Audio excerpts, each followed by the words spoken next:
felt something before this kind of, was it an uneasy feeling in your chest or abdomen, I think you said? Mostly the chest, yeah, the upper chest. And for someone who's thinking, okay, I can do that, what should they then do? Like, there's awareness, there's observing it, and then is there something they can do after that, or is the main thing just to sit with it and be aware? Well, turn that question around.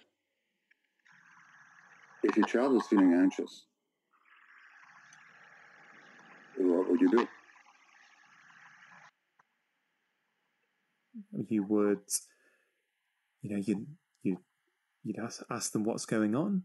You would say, you'd talk softly, you'd treat them with compassion, you'd say, hey, look, what are you feeling anxious about? You'd try and help them, wouldn't you? Yes, and all that's based on, first of all, just being with them, right? Yeah. You wouldn't ignore them. You wouldn't just get on with your life and okay, never mind, you're anxious, but I'm going to go and, because, so it's that attention, I think that's the biggest part of it. And then the attention plays out in the ways that you just described, what's happening, what you feel anxious about. But you'd hold them, you'd be with them, you'd accompany them. It's your presence. It's your capacity to be present with them. That's the soothing influence on a child. Yeah. And then what you say is actually secondary. What you would not do is talk them out of it, ignore them, make them long for it, give them advice that they didn't ask for, So just attending, I think, is really the answer itself. Because once you attend, and if you can attend to yourself, I teach this method called compassionate inquiry, and if you can just bring that compassion to yourself, oh, you got this feeling here, okay, well, let's just sit with it, let's just notice it, let's just allow it, let's not say there's anything wrong with you, let's not try and talk you out of it, let's not ignore it.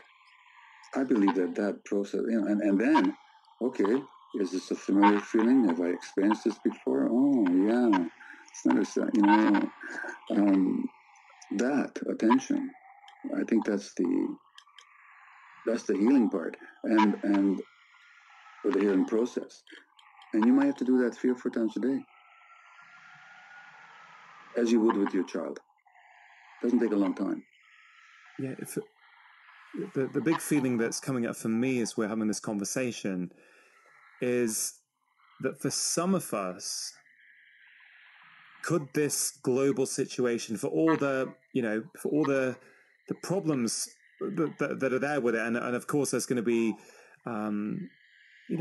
rightfully people are concerned over the people who are going to get sick, and neither one of us is trying to minimize that, but just trying to look at the other side for a minute. For some of us, could this be the biggest opportunity for growth that we have ever lived through? Many of us have not stress tested the system. Certainly, I'm in my early 40s. I don't recall a time like this ever.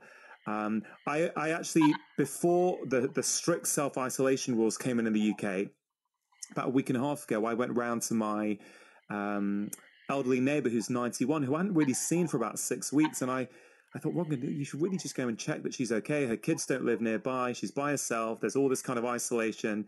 So I went round, I nipped in, checked everything was okay. And I said to her, hey, look, does any part of this remind you of the war, the Second World War? And she said, no, not at all. I said, really? She goes, yeah, then for me, this is what she said to me. She said, then we had this sort of common enemy. We all came together, we congregated, we did things together. This feels like it's invisible and I don't know where the enemy is. And I found that really, really interesting as an idea that, coming full circles, what I was saying, it's this idea that we've never experienced anything like this before. So if we look and if we pay attention, we could maybe discover things about ourselves that we've never had the opportunity to observe in the past. I was thinking about, just before you talked about the war, that's exactly the question that was coming up in my mind. and to go back to that person you mentioned, not only is the enemy invisible, your compassionate and giving next door neighbor who's bringing you your groceries might be carrying the enemy into your porch, So that's really weird. In that sense, this is something new, isn't it? It may be too early to talk about what we need to learn here or what some of the lessons are. But I mean, I can't help. I mean, I think systemically, and plus I'm writing a new book about. My new book is The Myth of Normal Illness and Health in an Insane Culture. That's the book I'm working on right now. Wow. And so I'm looking at the large cultural pictures. So you're speaking to me from the UK. Well, there's some questions that at some point will need to be asked, and maybe now's not the time just yet. But they occur to me. To what degree does the cutbacks in the National Health Service have they impaired your country's capacity to respond to the current crisis? Mm. And there's already been some questions and articles about that in the British press. I've seen that.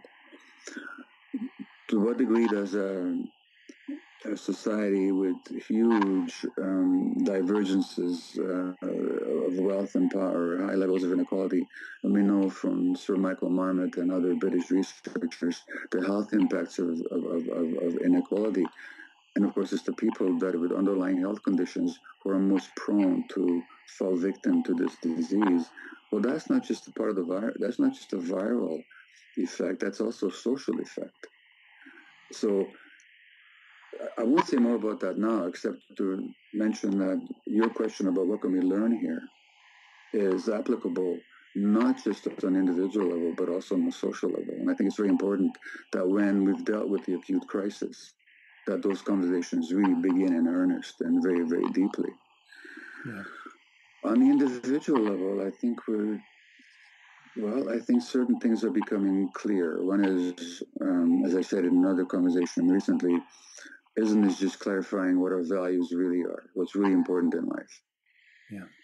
How much of what we were engaged in and thought was essential 4 weeks ago seems relatively trivial now compared to how we feel about ourselves, how we feel about each other, what communality that we have, how much solidarity we can experience and generate or receive, how much love and compassion we can experience for ourselves and others. Aren't these just the most important things? And doesn't it just warm your heart when you see these videos from Italy with people serenading each other from their rooftops and their balconies, Yeah.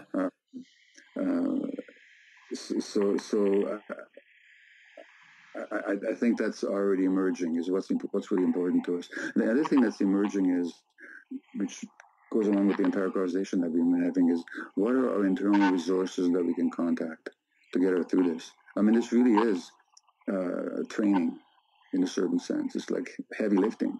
Heavy lifting makes your muscles stronger if you don't strain yourself too much. And so what internal resources can we muster, look to, and find to help us deal with this current threat to our well-being as individuals and as a society? So I think there's powerful teachings here. We might be too close to it yet to know what the teachings will be, but we can do what you're doing already, which is to look upon this as a learning opportunity. Yeah. And as we go through it, keep asking ourselves, okay, what is here to be learned? What is here to be learned? What can I learn today? Yeah. You mentioned inequality, and, we know all around the world, but certainly here in the UK, that, depending on which postcode you live in, your health outcome, your lifespan could be up to 10 years lower. And it's to do with income and poverty and all kinds of other factors, which are probably the biggest determinant of health, actually. And it's interesting for me that when we talk about equality and inequality in that context, we can also look at it in a global context in the sense that we've been so individualistic as a society. On an individual level, it's all about me. Can I earn what I need to earn and actually buy the house and get the job that I want, irrespective of what's going on around me?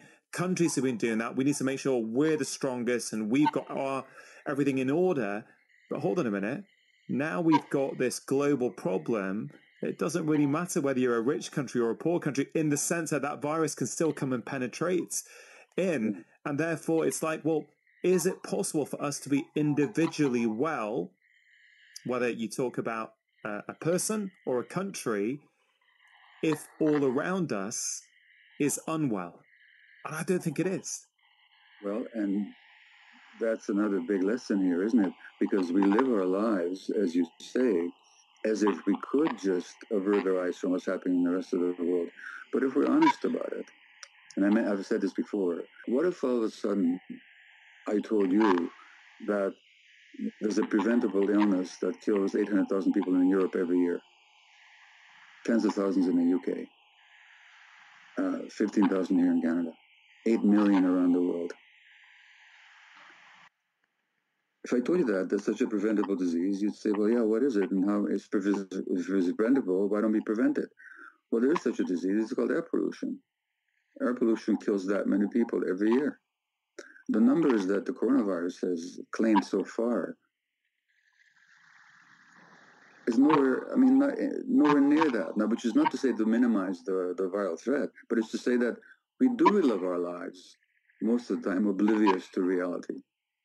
And this virus is waking us up to the fact that we're all living in the same world, that what happens in one country affects what happens in another country. Now we're aware of that, but that's true all the time. So perhaps we can come out of this with more awareness of that generally, not just at these sudden catastrophes. Yeah. That's the first point. The second point is that all around the world, there are many areas where there's illnesses that are rampant because of poverty, because of lack of health services, and lack of proper food and so on, that claim many, many, many lives. It's just that here in the West, we're shielded from that. So we don't have to make ourselves aware.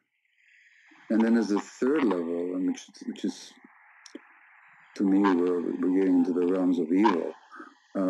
There are places in the world where illness is imposed because of war and intervention and occupation and exploitation. I'm thinking of a place like Gaza, which I've visited, and I don't make a political statement here, except to say that in that small area, there's all those hundreds and thousands of people cramped together. And because of the political situation and the blockade, which is largely supported by the West, only 5% of the water is potable. Could we at least in these times lift those sanctions on those countries? Could we at least in these times not lift the sanctions on Iran, which makes it hard for them to import medical equipment? Yeah.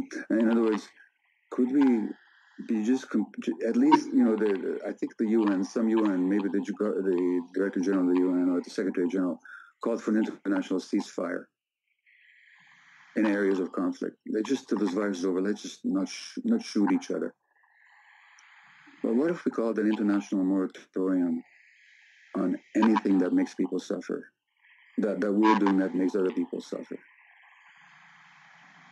So what if just we can go back to your politics later if you want to, but just now, could we come together as a human race and just be kind? So yeah, these are big questions, and I think the virus is impelling us to ask these questions and to remember these questions when the virus is gone. That's the key, isn't it? Let's remember this. Yeah. When we're through the acute phase of this. And one thing I'm doing myself, and I'm asking a lot of people to do who ask me for advice, is just write down a few of your thoughts every day, like little things that you're now appreciative of and grateful for. I did a post yesterday on my social media channels about 5 things that came off the top of my head that I just have maybe taken for granted in the past, but really, really value now. Going to a cafe to meet up with a friend. Like now that I can't do it, I'm like, oh, God, wouldn't that be amazing? Or I do something called Parkrun on Saturdays, where you congregate in your local community and hundreds of you run together. I think, wow, I can't. Just the ability to go and do that will be phenomenal. My elderly mother lives nearby, but she's meant to be self-isolating for 12 weeks. So just to give my 79-year-old mum a hug, like the small things that were available to me 3 weeks ago that I probably took for granted. And I think if we make a journal every day and write these things down, when this is all gone, when it's all over, we can look back and reflect and go, maybe that was something we should all try and do, is write our own journal throughout this. It's a way of sitting with ourselves, understanding ourselves, and also it's a way of not forgetting when it's all over. Was it Samuel Pepys that wrote the Journal of the Plague Years? I think so. Well, I think it was. A good idea. Why don't we all keep a journal of the plague days, or maybe plague weeks, or, for God forbid, plague months, although it looks like it. Yeah, that's a great idea. I hope someone who's listening to this, a few people think, yeah, that might be a good idea to do. Gabor, you mentioned, let's be kind to one another. Let's lift sanctions and just do the right thing. And one thing that I've always talked about it as something that I think is the most important skill for any human being, but also certainly any healthcare professional, is compassion, is the ability to connect and really non-judgmentally look at that person in front of you. And it's really interesting to observe what's happening at the moment when it comes to compassion. So there's people out there who, let's say people who are not practicing social distancing, who are, refusing to follow what the government have asked people to do and are getting together and congregating with their friends, or people who are perceived to be panic buying and therefore the supermarket shelves are now empty. It's really interesting that we can be quite judgmental about those other people who are behaving in that way. And it's something I've mentioned recently is that, I've thought about panic buying a lot recently, and this idea that, are people really panic buying? I'm sure some people are, but most people are probably just buying a little bit more than they would have done in the past. And therefore, when they go to the shelf's full, and the first person buys a little bit more, the second person buys a little bit more, then at some point there's going to be someone who empties that shelf. But all they were doing was buying a little bit more than they would normally do. And then someone will post a photo of that on social media and go, God, who are these people who are panic buying? They should be ashamed of themselves. And I'm thinking, I'm not criticizing people for saying that. I'm just observing that, this situation, I think, has brought out the best in humanity, but also it's also exposing the worst as well, as any stress test would do. And I'm interested in your observations on the judgment that we can have on other people, particularly at times like this. Well, it's great to speak with you, because every time you speak, my mind just starts generating, thought bubbles start arising under the surface of my mind. First thing, here in Vancouver, there was a couple who go around cleaning out all the shelves of major stores of cleaning fluid or cleaning wipes. Then they sell them at a profit. You think, who would do that? No, there's two ways of asking who would do that. One is, who would do that as a judgment, or curiosity. Oh, well, who actually would do that? Yeah. And how insecure they must actually feel in the world, and how much they must be cut off from their own communal sense of humanity. So what happened to them? These people that congregate and they ignore the recommendations, where did they learn to distrust authority so much? Usually, that can be a trauma response as well. Like when early, there's a whole lot of ways to respond to trauma. But one way to respond is, I'm never going to trust authority again. I'm just going to do whatever I want. Yeah. Because the authority that I did trust in when I was an infant really let me down. So even we can look at these people compassionately as well. And the other thing that came up for me is that there's such a thing as healthy shame. So in writing my new book, I'll be looking at Aboriginal societies, and in what we call so-called primitive societies, which is how we actually evolved in small band hunter-gatherer groups, and we lived that way for millions and hundreds of thousands of years. That was our evolutionary niche. When you look at them, those societies that still carry those vestiges or those ways of life today, fewer and fewer, individual accumulation is seen as a weakness, as some kind of an illness. And if somebody, they go hunting, and some young guy does his first kill,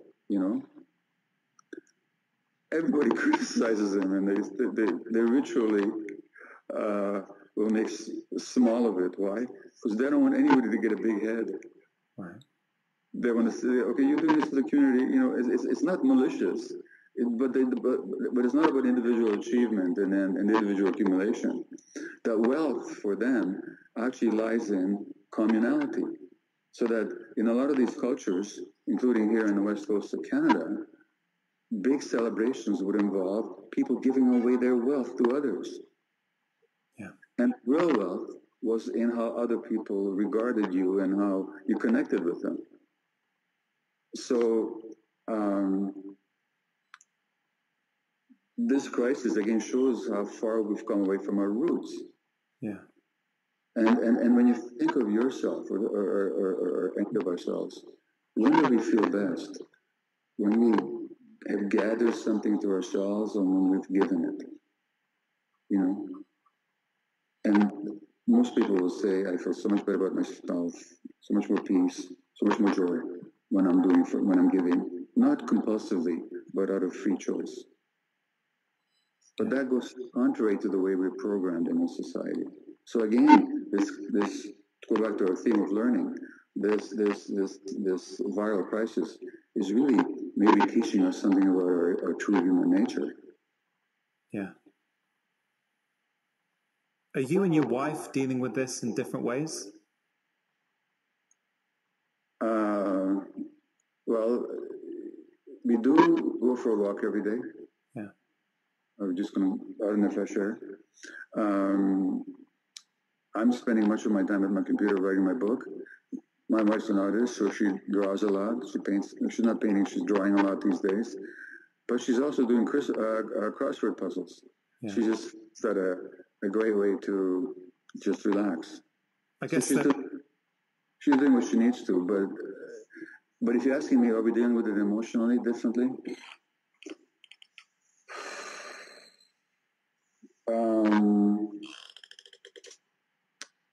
And I guess let me just clarify, the point of my question wasn't really to inquire about you and her individually. It was also more really the broader question. Do you feel and do you see that men and women, of course there's going to be huge individual differences within that, but broadly speaking, can we say that men and women tend to deal with these things in different ways? Are there some broad strokes that we can explain that with? Well, there's a lot of work that's been done on the different emotional coping styles of men and women. And women tend to be more in touch with their emotions in general. They tend to come more from the right side of the brain, which is more holistic and inclusive, whereas men tend to move towards the left side, which is more. This is not exclusive and it's not gender-based, but in general, more going through explanations and intellectual formulations and so on. As to how that's showing up right now in the current viral situation, that'll be an interesting study, won't it? Yeah. To look back later on and say, well, how did men and women differentially, if there was a differential, how did they differentially deal with what's going on? I don't know that I have an answer to that right now. I think another thing that would be really interesting to look at some point in the future when the dust has settled is, and it's that sort of slight seesaw that I was mentioning to you before, this idea that, okay, all these measures that are being taken, these kind of frankly never been seen before measures by countries all around the world, are to limit the spread of the virus. So we're asking people to isolate, well, certainly physically isolate themselves from each other, not go about their everyday lives, not congregate with other human beings as social beings. In the UK at the moment, we're being told we can go outside once a day to take exercise in the form of a walk, cycle, or run. And we can also go to the shops once a week, or we're being encouraged to. I mean, this is pretty restrictive compared to what normal life used to feel like. But what I'm interested in is, are we going to look back or it would be interesting to look back at some point in the future for all the lives we may hopefully save from getting, severely affected by the virus, then needing intensive care and all this kind of stuff. On the flip side, what sort of damage are we potentially going to do to society with this isolation, with this anxiety? Because I feel, and I so hope I'm wrong on this, but I imagine that we may well see in a few months, a litany of mental health issues and anxiety and depression and all kinds of things on the back of this.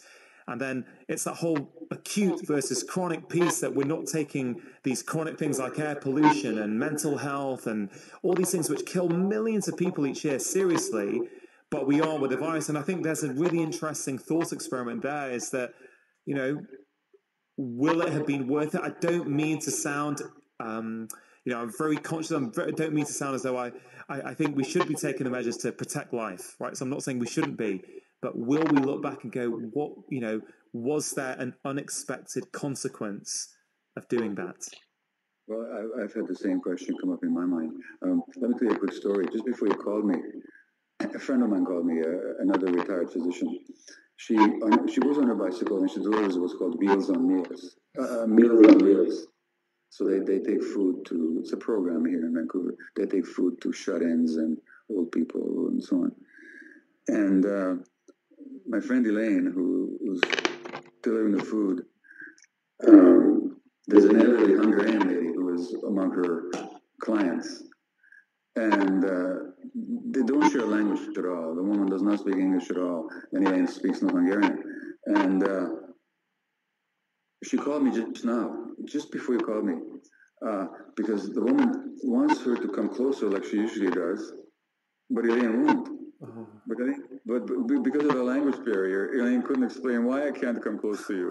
And the woman's getting more and more upset. Oh. So she called me and said, would you talk to her in Hungarian and explain? And I did, and this woman had never heard of the pandemic because she speaks no English. And so the media, elderly woman, the English language media, which is what happens here, means nothing to her. She was unaware. And so imagine the bewilderment. All of a sudden the world changes, and then even this person who brings you her food won't come near her, So it's hitting a lot of people. Now, the question that you're asking, I think we're too close to it right now, but it's occurred to me as well. At one point, do we decide that the social disruption and economic disruption and the anxiety is more than we can bear? And that, how do you make the decision as to what's more important? Saving lives now or a functioning society in the long term? And I even hesitate to raise the question because, just like you, I'm cautious not to undermine anybody's commitment to participate fully in and to follow the directions and advice of the authorities. I think this is a time where we just have to really do that. Yeah, so do I. And I want to, just re-echo what you just said. It was really just a thought experiment rather than we should do things differently. Well, exactly, and I've had the same thought, and I think that'll be one of those long-term questions that once we're looking back in retrospect, we'll be able to engage with and maybe learn from. Yeah, but I'm certainly an optimist in the sense that I really hope that we have been given such a jolt, and with so many of us starting to appreciate the little things in life that, frankly, most of us, if not all of us, certainly many of us took for granted in the past. If we could hold on to that, there could be something really beautiful on the other side of this, potentially, for society. I certainly hope that's going to happen. I'm an optimist. I always have been. Are you an optimist? Well, human beings have tremendous capacity for transformation and depth and spiritual and emotional growth. They also have tremendous capacity for denial and forgetting and distracting and going back to business as usual. I don't know how it's going to play out. I think it'll play out in both ways throughout society. Certainly on an individual level. I think on an individual level, there'll be a lot of people that will have learned a lot of valuable lessons here about what's important. On a social level, I don't know. In fact, I'm rather pessimistic, at least in the short term. Look, in Britain, if I remember correctly, there's one study that I read that I collected for my new book. Something like 10,000 people have died because of austerity in Britain. Would that be a startling statistic to you, or is that something that fits in with your awareness? No, certainly, I've come across very similar statistics to that. I must say I haven't dug deep into them, so I don't know on what that is based, but I certainly have heard that for sure. Yeah, so that's one piece of information that's resting on my computer somewhere. But we seem quite content to allow that. Yeah. And to persist in it. And that's a lot of people dying. A lot more people than I hope will die in Britain of this particular disease. So, will this teach us when other catastrophes have not? I don't know. And that comes to a whole social issue of its, there's a social structure and there's a power structure that is invested in things being the way they have been. Yeah. I don't know that that's going to change. And the question is, will people demand a change, or are we going to just be so grateful and happy and joyful to go back to our lives that we'll forget about these larger questions? I rather think in the short term, that's more likely. Yeah. I think. It's a great point, and we've got things like Bill Gates' TED Talk from 2015, where he's sort of said this was going to happen. Other people have done that. There's someone called Devi Sridhar, who I'm hopefully talking to soon, who's Professor of Global Health at University of Edinburgh, who's well worth following for people on Twitter at the moment in terms of her thoughts on the pandemic and how we're dealing with it. It's really, really interesting that a lot of people had been predicting this, yet a lot of certainly the UK, didn't spend the millions, probably the billions that were going to be necessary to be adequately equipped to deal with it. Whereas now we're going to have to spend trillions on the economic implications of it. So even with that knowledge, we weren't prepared to spend. It's like that prevention versus cure piece, right? We knew, well, the scientists knew, but we still didn't do anything about it. And now we're going to be paying way, way more on the back end, trying to fix something that potentially could have been sorted at the front end. And the other big question that brings up is there something about our way of life and the way we relate to nature and the earth that somehow potentiates this kind of a crisis? And I've already seen those arguments being made, those questions being raised. That's another huge inquiry, I think, that would need to be held, with whatever result, but I think we need to look at it. And so the real question again is, are we going to remember the big questions when this is over? Yeah. And are we going to be committed to delving into those questions in the depth that they require and deserve? Yeah. And, or will we get naturally enough, perhaps, caught up in trying to catch up to what we've lost economically and in other ways? Yeah. Well, Gabor, for me, it's always a pleasure to talk to you, and just the opportunity to sit with you and just have a conversation is something I find incredibly stimulating and incredibly inspiring. I've said on many times, I think your voice is one of the most important voices globally right now in terms of health, in terms of compassion, in terms of addiction. And I'm really excited that you're writing a new book. When is the new book coming out? Do we know yet, or is it still too early to say?